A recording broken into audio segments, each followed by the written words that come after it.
बिहार में मुख्यमंत्री नीतीश कुमार की सरकार है और ट्रिपल एस यानी कि स्मार्ट मीटर, ज़मीन सर्वे और शराबबंदी को लेकर लगातार विपक्ष जो है हमलावर है। चाहे वो आरजेडी की बात करे या फिर प्रशांत किशोर जो है जनसुराज के सूत्रधार हैं और वो जो है आगामी 2 अक्टूबर को जो है पटना में जो है एक दल बनाने जा रहे हैं। इसको लेकर हमारे साथ जदयू की प्रदेश प्रवक्ता है अंजुम आरा जी।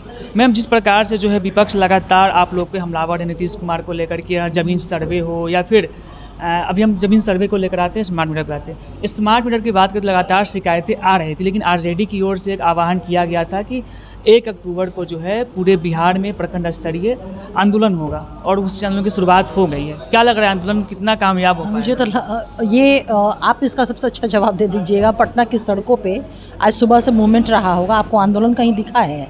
मुझे तो लगता है कि आवाम तो है ही नहीं इनके इस आंदोलन के साथ, इनके कार्यकर्ता भी जो है ना वो निकल लिए हैं। देखिए, जो लोग भी ये बात राष्ट्रीय जनता दल के नेता इस बात को कर रहे हैं, सबसे अहम बात ये है कि स्वयं तो अपने आवास में 3-3, 4-4 स्मार्ट मीटर लगवाए हुए हैं। उनकी जब से स्मार्ट मीटर उनके आवास में लगा है, बिजली बिल में कमी भी आई है। अपने स्वयं एसी में रह रहे हैं, हवा खा रहे हैं, पीसी कर रहे हैं, लोगों से मुखातिब हो रहे हैं, लेकिन कार्यकर्ताओं को भड़का रहे हैं कि स्मार्ट मीटर उखाड़ो, स्मार्ट मीटर कबाड़ो, मुकदमा तुम झेलो। बिल लेने तो इन लोग आएंगे नहीं। तो भाई, कार्यकर्ताओं को जब आप कूच करते हैं, भेज रहे हैं इस तरह का डायरेक्शन दे करके, तो ये कह दीजिए ना कि माननीय मुख्यमंत्री नीतीश कुमार जी ने जो हर घर को रोशन किया है, प्रत्येक घर में बिजली पहुंचा दी। अदरवाइज़ बिहार की स्थिति क्या थी बिजली को लेकर के? ना यहाँ बिजली थे, ना खंभे थे, ना तार था, ना पोल था, कुछ भी नहीं था। बिजली जहाँ जाना नहीं बल्कि आना खबर हुआ करता था। ये सब कुछ जानते हैं इस चीज़ को। तो ये कह दें कि नहीं, आप उनकी बिजली को नकार दीजिए, ना रहेगा बिजली और ना ये बखेड़ा उनके साथ ही लागू होगा, और दे देगो हाथ में लालटेन की लालटेन लेकर के आप लोग निकलिए। ठीक है, मामला ये नहीं है। मामला ये है कि समाज में जब भी कोई एक प्रोग्रेसिव डेवलपमेंट होता है ना, परिवर्तन होता है, तो स्वीकार्यता भी होती है और एक उसका विरोध भी होता है। आप देखिएगा, बहुत सारा कंप्यूटर जब आया था तो किस तरह से विरोध हुआ था, स्वीकार्य होता है। जो लोग विरोध कर रहे हैं, हम दावे के साथ कहते हैं कि एक घर में आज कंप्यूटर, लैपटॉप और ये सारे डिवाइसेस हैं। तो हमारे माननीय मुख्यमंत्री नीतीश कुमार जी के नेतृत्व में बिहार नई तकनीक के साथ, नई सोच, नई एनर्जी के साथ, एक नया अप्रोच के साथ समावेशी विकास बहुत तेज़ी से वो कर रहा है और ये कंटिन्यूअस ये विकास हो रहा है। प्रॉब्लम वहाँ पे है इन लोगों को, वहाँ क्योंकि उस वजह से ये जो विरोध करना शुरू करे, क्योंकि डेवलपमेंट्स इनका कोई लेना देना है नहीं। दूसरी बात मेरा ये कहना है कि जो भी राष्ट्रीय जनता दल के नेता इस बात को कह रहे हैं, तो अपने यहाँ से क्यों नहीं अपने घर के मीटर को कबाड़ दे रहे हैं? मीटर उखाड़ो अभियान जो चला रहे हैं, तो अपने घर का मीटर सबसे पहले उखाड़ के आना चाहिए। एक अल्टीमेटम आया है जो प्रदेश अध्यक्ष आरजेडी के, उन्होंने कहा है कि 1.5 महीने का मोहलत देते सरकार को, 1.5 महीने के अंदर स्मार्ट मीटर को वापस नहीं लेती है तो हम जितने भी पदाधिकारी जो आते हैं मीटर लगाने के लिए, कर्मचारी जो आते हैं, उनको खदेड़ के भगा दिया जाएगा। नहीं, तो ये आदरणीय जगदा बाबू जी, वही तो हम कह रहे हैं कि अपना तो लगाए हुए मीटर, लेकिन कार्यकर्ताओं को इस तरह से प्रोवोक कर रहे हैं ताकि कल कुछ भी लीगल एक्शन, रिएक्शन या जो भी चीज़ें हो तो झेलेगा वो कार्यकर्ता। ये तो बिल लेने इन लोग पहुँचेंगे नहीं वहाँ पर। आखिर में ये अपने वर्करों को, कार्यकर्ताओं को क्यों प्रोवोक कर रहे हैं? क्या आधार है, क्या कारण है? हम लोग मानते हैं इस बात को कि वो टेक्निकल चीज़ें हैं, डिवाइस है, इलेक्ट्रॉनिक डिवाइस है। इट में भी संभावना होती है कि हर मतलब किसी इलेक्ट्रॉनिक डिवाइस में शिकायतें होती हैं। हमारी सरकार बहुत ही संवेदनशील है। हमने उस नंबर जारी किया हुआ है, जो शिकायतें आ रही, शिकायतों का निराकरण किया जा रहा है। तो फिर अब प्रॉब्लम कहाँ पे है? इसको तो बताना, जवाब देना ना होगा। केवल ये कह देना कि हम 1.5 महीने का अल्टीमेटम दे रहे हैं, 1 महीने का अल्टीमेटम दे रहे हैं, उखाड़ो और फेंको, ये कहने से नहीं काम चलेगा। कि आपको जवाब देना होगा कि किन कारणों से इस तरह का आप नैरेटिव सेट करने की कोशिश कर रहे हैं। अगर बिहार में समावेशी विकास नीतीश कुमार जी के लीडरशिप में नई तकनीक के साथ हो रहा है और उससे अगर आपको प्रॉब्लम है, तो बिहार की जनता थोड़े माफ़ करने जा रही है, ना किया है इनको माफ़। ट्रिपल एस की बात बोल रहे हैं तो ये हो गई है स्मार्ट मीटर। अब आते हैं हम ज़मीन सर्वे पे। जिस प्रकार से ज़मीन सर्वे में शिकायतें आ रही थी, कई बार आया कि जो कर्मचारी है, ब्लॉक स्तर के कर्मचारी, वो घूस ले रहे हैं, रिश्वत ले रहे हैं, और उसको लेकर भी लगातार विपक्ष जो है हमलावर थी।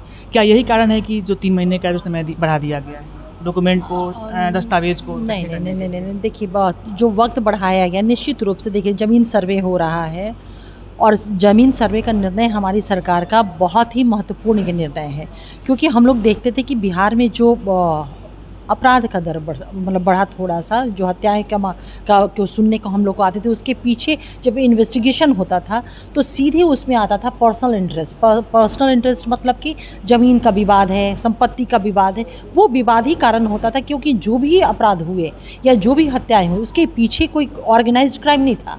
वो आपस की ही पहले से परिचय, डिस्प्यूट, संपत्ति विवाद, और जिसके कारण अपराध कारित होता था। तो हमारी सरकार ने वैसी घटनाएं न घटे, कमी आए, जिसके लिए ज़मीन सर्वे कराया ताकि उसके बाद ये दिक्कत नहीं हो। लेकिन इस ज़मीन सर्वे के दौरान जो समस्याएं जनता के बीच में या कर्मचारियों को लेकर के जो भी समस्याएं आती थी, तो सरकार हमारी सरकार तो बहुत प्रोग्रेसिव है, संवेदनशील है, वो कहीं भी रिजिड नहीं होती है। हमारी सरकार तो फ्लैक्सिबल है ना, जो इनपुट जनता से आता है, लोगों से आता है, उसके अनुसार निर्णय करती है। तो ये हमारी सरकार को समझ में आया कि मतलब समय सीमा को और बढ़ाना होगा ताकि लोगों को अपने डॉक्यूमेंट अरेंज करने में, कागज पत्र ठीक ठाक करने में समय देना चाहिए। आपको भी लग रहा है कि ज़मीन में जो सर्वे हो रहा है उसमें विवाद बढ़ रही है? नहीं, विवाद को शॉर्ट आउट करने के लिए, विवाद ना हो और उस विवाद के कारण अपराध कारित न हो, इसीलिए तो ये निर्णय लिया गया है। इनिशियल फेज़ पे जब आप सर्वे कर रहे हैं तो इट मे बी कि डॉक्यूमेंट तैयार करने में, डॉक्यूमेंट को इकट्ठा करने में परेशानियां हो सकती है कि होती होगी लोगों को। लेकिन आने वाले समय में जो घटनाएं घटित होती थी, जो हत्या के रूप में 300 हत्या करने का जो आरोप होता था या हत्या करने का प्रयास का जो आरोप होता था, वो सारी घटनाएं जो हैं बहुत कमी आएगी, ये हमारा मानना है। ब्लॉक स्तर पे जो रिश्वत की बात आती थी वो कितना कंट्रोल हो पाएगा? रिश्वत कहाँ से? कई जगह से वीडियो भी आ रहा है। सुनिए, नीतीश कुमार देखिए, विपक्ष भी 1-2 वीडियो जारी की। विपक्ष क्या बोलेगा? जिसको महारत हासिल है, उनसे ज़्यादा भ्रष्टाचार के मामले में विद्वता, ज़्यादा हुनर, ज़्यादा बुद्धि, स्किल किसी के पास है? उसी वजह से न सजा याफ्ता हुए हैं। लैंड फॉर जॉब मामले में लालू जी की जो सप्लीमेंट्री चार्जशीट सबमिट हुई है, क्या सबमिट हुआ? सीबीआई ने क्या कहा है? मेन सरगना जो है ना लैंड फॉर जॉब मामले का आदरणीय लालू जी हैं। तो अब ये लोग बताएंगे, भ्रष्टाचार के विषय पे बोलेंगे, जो सजा काट करके आए हुए हैं, जो अपने पूरे परिवार को भ्रष्टाचार के आरोप में घसीटे हुए हैं। उम्र से ज़्यादा जितनी उम्र नहीं, उससे ज़्यादा इनके पास प्राइवेट लिमिटेड कंपनियां हैं, करोड़ों का, अरबों का मकान है। चले जाइए ना पटना में, नीरज भाई बड़ा अच्छा कहते, 43 बीघा या कितना का या उससे भी ज़्यादा का प्रॉपर्टी ज़मीन है जो अरबों खरबों में है। तो ये लोग बताएंगे भ्रष्टाचार जैसे विषय पे।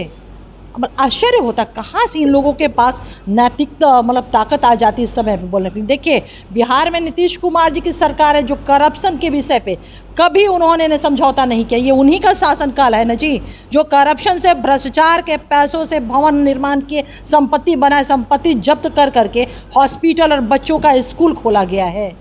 इसलिए ये सब गलत नैरेटिव सेट कर रहे हैं और इन सारे बातों का कोई मतलब नहीं है। जब ये स्टेटमेंट देते हैं ना तो जनता काउंटर, जो मैं बोल रही हूँ ना, यही बातों का काउंटर उनको करते, कोई जवाब नहीं होता उनके पास।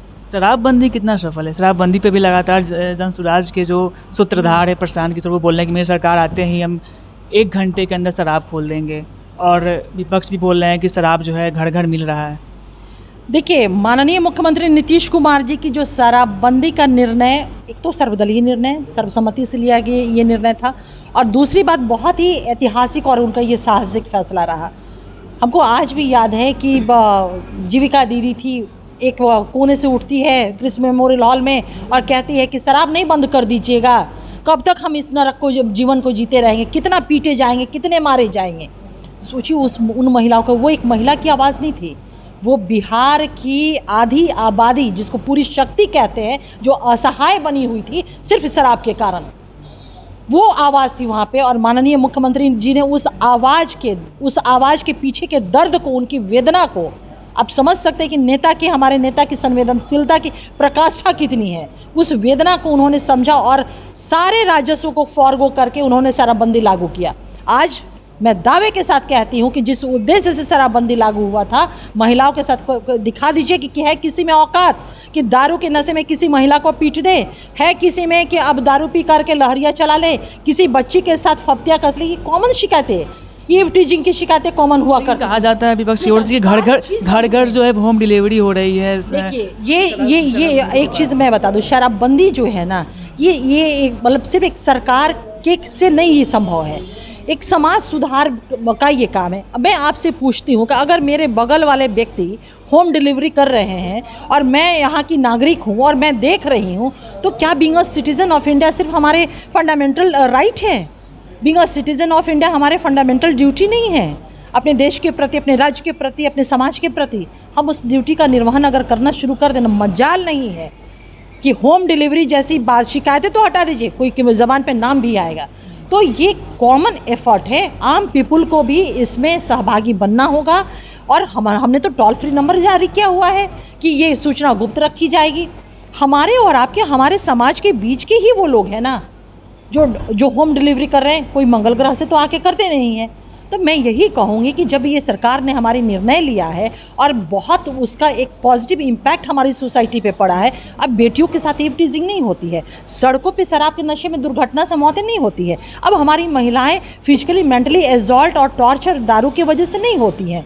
तो इतना पॉजिटिव सकारात्मक बदलाव आया है, तो क्या हमारा being a citizen of India ये ड्यूटी नहीं बनता है कि उस रूट को, उसको जिसको नीतीश कुमार जी ने ख़त्म किया है, हम उसको मुस्तैदी से उसको हम देखें, और अगर कोई भी दुस्साहस कर रहा है तो उसको ख़त्म करें। दूसरी चीज़ है, आप देखे होंगे कि मद्य निषेध जो हमारा अधिनियम है, जो कानून है, शुरू में जब आया था तो पीने वाले के ऊपर बहुत सख्ती थी, लेकिन अब देखेंगे कि जो वो अधिनियम है, जो इसके स्टेक होल्डर हैं, फैसिलिटेटर है, प्रोमोटर है, जिसको आप कह रहे हैं होम डिलीवरी करने वाले लोग, तो उन लोगों के ऊपर हमारा कानून बहुत सख्त हुआ है। तो हमें पूरा विश्वास है कि एक लोगों के अंदर भी इस चेतना का आभास होगा कि हमारा ये कर्तव्य बनता है कि अगर जानकारी प्राप्त होती है कि फलाना व्यक्ति या फलानी जगह पे इस तरह की घटनाएं हो रही हैं, इस तरह का अपराध हो रहा है होम डिलीवरी जैसी, तो तुरंत जो टोल फ्री नंबर जो कॉन्फिडेंशियल रखा जाता है आइडेंटिटी को, वो ज़रूर देंगे। और जब ये हो जाएगा ना, लोगों के अंदर ये चेतना आ जाएगा, तो मैं दावे के साथ कहती हूँ कि ये फिर होम डिलीवरी और डिलीवरी जैसी कोई चीज़ें नहीं रही। अब देखते होंगे ना कि महिलाएँ जो ना लाठी डंडा ले करके बड़ा बड़ा गैलन और घड़ा का फोड़ करके शराब बहवा देती हैं, तो ये चीज़ें देखने को भी हम लोग को मिल रही है। आखिरी सवाल है, क्या भविष्य में जो ट्रिपल एस है, ज़मीन सर्वे हो या फिर स्मार्ट मीटर हो या फिर शराबबंदी हो, इसमें क्या कुछ संशोधन हो सकता है क्या सरकार की तरफ से? देखिए, ये तो सरकार का विषय है, पॉलिटिकल पार्टी या एक प्रवक्ता उसको तो हम तो नहीं बता सकते, ये सरकार का विषय है। 2025 विधानसभा चुनाव के दृष्टिकोण से क्या इसमें कुछ संशोधन हो सकता है? नहीं, हम चुनाव के दृष्टिकोण से संशोधन नहीं होता है। संशोधन जो भी हो, अगर कोई भी हमारे संविधान में भी संशोधन होता है तो मास एट लार्ज के हितों को देख करके होता है। जो मास एट लार्ज से इनपुट आते हैं उसके आधार पर संशोधन नियम में, कानून में, संविधान में होते। इलेक्शन के मद्देनज़र संशोधन थोड़े होता है। और हमारी सरकार तो हमेशा कहती है कि हम तो काम करने में विश्वास रखते हैं। चुनाव और अब हम कभी भी वोट की चिंता नहीं किया, हमारे नेता ने कभी भी वोट की चिंता नहीं, उन्होंने वोटरों की चिंता की है। तो आप जो अगर कह रहे हैं कि इन सारे नियमों में या कानूनों में या जो निर्णय में संशोधन क्या 25 के इलेक्शन के मद्देनज़र होगा, तो मैं यही कहूँगी कि महाशय नहीं, हमारे नेता वोट की नहीं, वोटरों की चिंता करते हैं, वोटर के हित में काम करते हैं। तो ये हमारे साथ थी जदयू के प्रदेश प्रवक्ता अंजू महाराज, जिनको साफ तौर पे जिस तरीके से विपक्ष की ओर से ट्रिपल एस, चाहे वो शराबबंदी हो, स्मार्ट मीटर हो या फिर सर्वे हो, उसको लेकर लगातार सवाल उठाए जा रहे हैं, तो उसको लेकर उन्होंने अपनी प्रतिक्रिया दी। आपकी इस पर क्या प्रतिक्रिया है, कमेंट बॉक्स में। रोशन कुमार, राष्ट्रीय सागर, पटना।